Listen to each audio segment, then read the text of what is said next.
Of course, it's the weekend of some very important grocery shopping. The pizza, the wings, the nachos, all kinds of chips. Of course, we're celebrating the Rihanna concert that happens tomorrow, right? I know there's a football game attached to that too. Philadelphia versus Kansas City. Kickoff 23 degrees in Glendale, Arizona.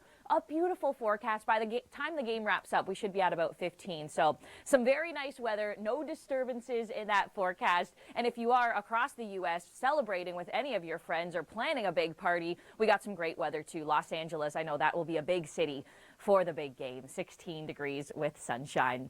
All right, we'll take you back here at home, back into the forecast. And if you can stay with us, Mia is about to take us into the most affordable spa in the world. That is coming up. But first, let's get you your temperatures across the prairie. Some amazing conditions in places like Medicine Hat, too. 8 degrees, just a gorgeous day.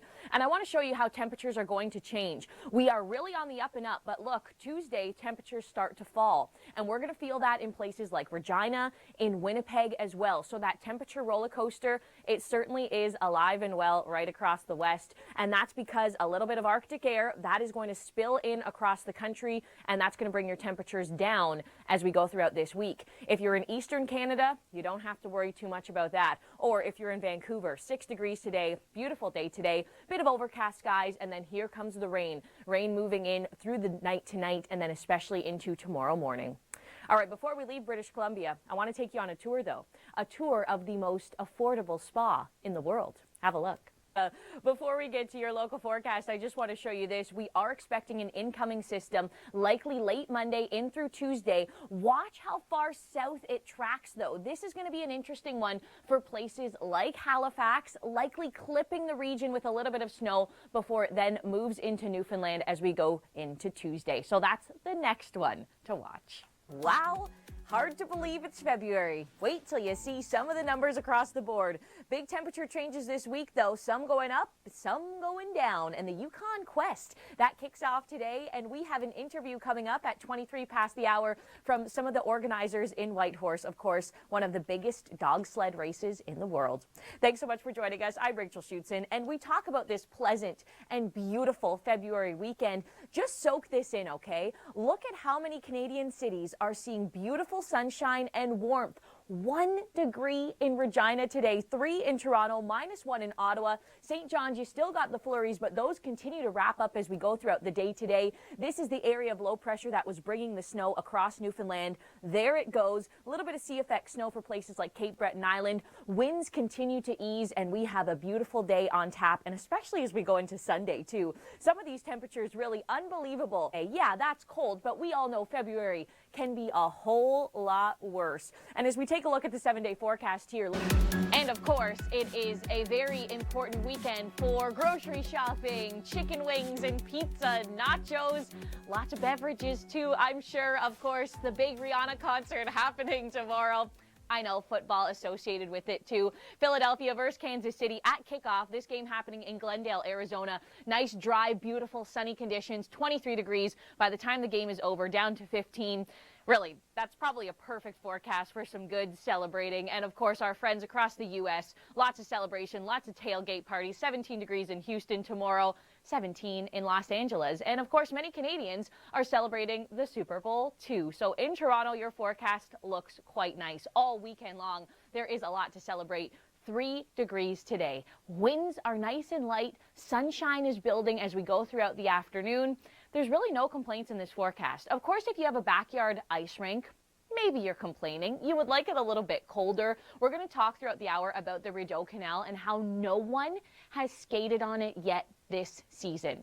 It's a bit sad because, of course, that's an iconic place to be in the nation's capital, going for a wintertime skate.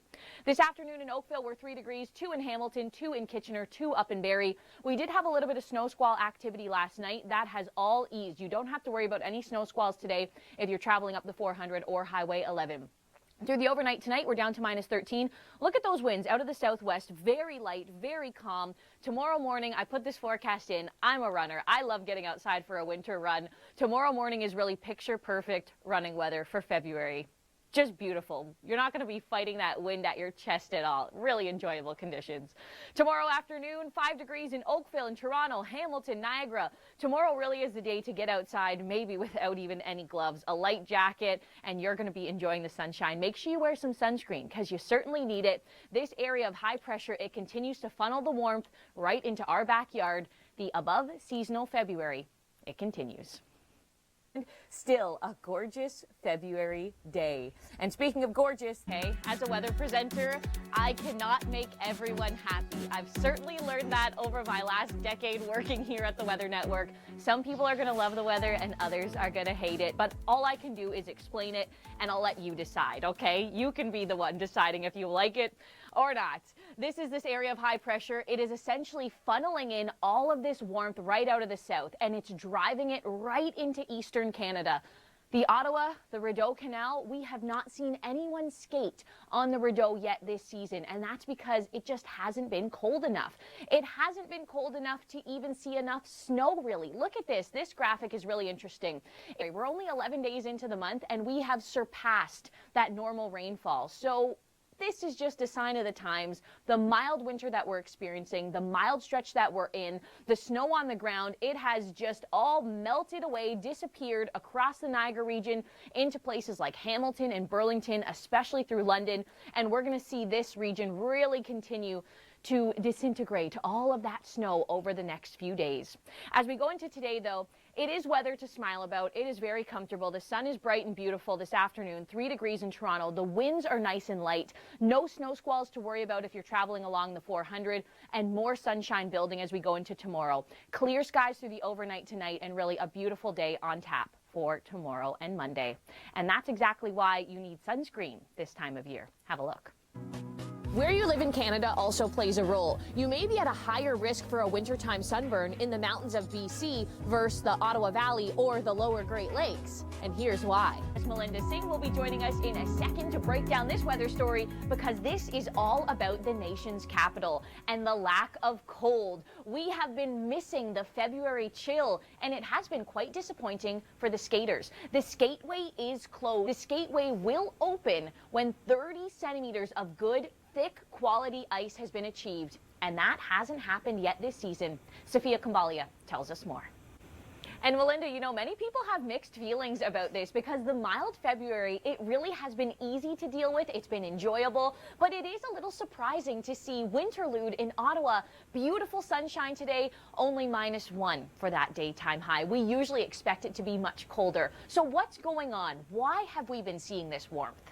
You know, Rachel, we've been seeing this warmth because of more moisture coming in from the Gulf of Mexico, like that in that graphic behind you there down south. We're not seeing those consecutive days of very cold temperatures. And you know, it's not just Ottawa that's been experiencing this warmth. Through many regions across southern Ontario, many are saying, okay, I've barely even used my gloves this week. Take a look at this video here. This is out of Hagersville, Ontario, and it's actually quite surprising to think, okay, this was taken in February.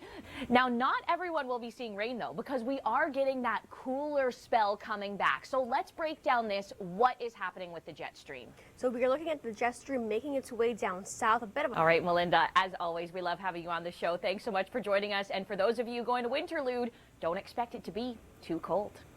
Of winter weather, and of course the weather plays a massive role when it comes to this event. Now this year is a little different. There is no 1,000-mile race, which is usually the signature race. Instead, it's a 450-mile race, but it has a very special finish. And I was able to chat with John Hopkins Hill. He is the manager and the director of the race this year, and here's what he had to say about the 2023 event. And I asked him, when do you expect these teams to reach Dawson City? And he said, well, of course, that is a very tough question to answer. Sometimes a bit unpredictable, of course, as the weather plays a huge role. But he thinks about 5 to 6 days. That's when they should officially be there. And this year, remember, the race not ending in Fairbanks, Alaska. So it's not an international race this year. The whole thing happening within the Yukon. And it really is such an exciting time for the community. Now, another thing John chatted about in our interview is the dogs. The love of these dogs. Amazing athletes. Check out some of these images here. Of course, they're so cute and cuddly, you want to give them a hug. So the event, it truly brings in these amazing creatures and the bond between the dog and musher. For the dog lovers out there, I know you'll like this event. All right, I want to get you the forecast for this event because things are looking quite amazing this year. As we check out the forecast this afternoon for Whitehorse, -1, Dawson City, that's the end point, -16. So very favorable conditions, even through the overnight. Whitehorse only going down to -4. So you actually maybe even might consider this a bit too warm. And as we look at any moisture coming into the region, there's Whitehorse, Pelly Crossing, there's Dawson City. Unfortunately, no big snowstorms, or maybe fortunately, no big snowstorms. So no intense weather to battle as those dog sled teams make their way north right up to Dawson City, Yukon. Of course, wishing them the best.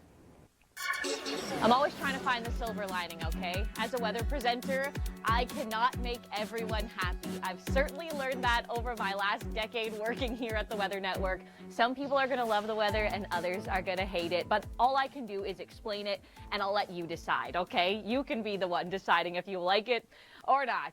This is this area of high pressure. It is essentially funneling in all of this warmth right out of the south, and it's driving it right into eastern Canada.